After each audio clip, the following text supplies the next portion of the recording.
babalik sa kanila ang ginawa nila sa'yo.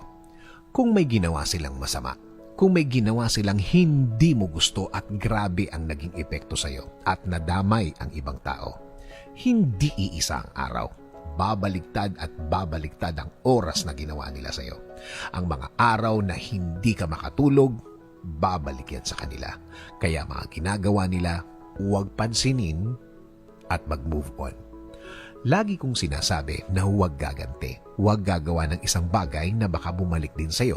Huwag susuklian ng masama, ng kasamaan din. Baka kasi hindi mo makontrol ang sarili mo at baka may masaktan ka din nang hindi mo sinasadya. Minsan ang akala nila kapag nanahimik tayo, akala nila mahina ka, akala nila tinatanggap mo ang pagiging api mo. Hindi, hinahayaan mo lang ang dapat mangyari. Hinahayaan mo lang ang dapat na maging sitwasyon niya. Hinahayaan mo lang na makuha niya ang deserve niya.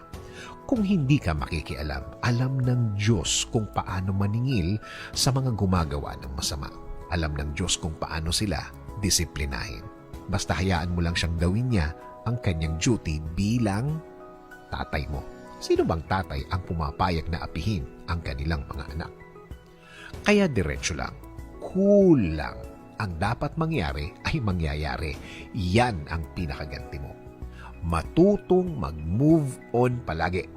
Mahirap, pero pwede.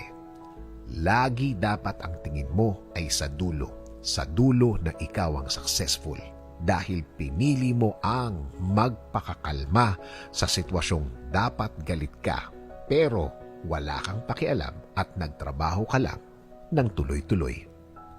Let us pray. Panginoon, lagi mo kaming ingatan. Lagi mo kaming protektahan. Lagi mo kaming ilayo sa mga taong walang alam gawin kundi ang manakit ng kapwa nila. Mag-isip ng masama sa kapwa nila. Patuloy nyo kaming i-guide sa tahimik na sitwasyon ng buhay. Itinataas po namin ang lahat ng sakit, lahat ng pasakit, lahat ng mga umiiyak kaming mga gabi. Palitan nyo po ito ng isang payapang puso at payapang buhay. Patuloy nyo kaming alagaan laban sa mga taong ito. Alam namin na hindi ka natutulog at alam namin na alam mo ang lahat ng mga nangyari at mga nangyayari.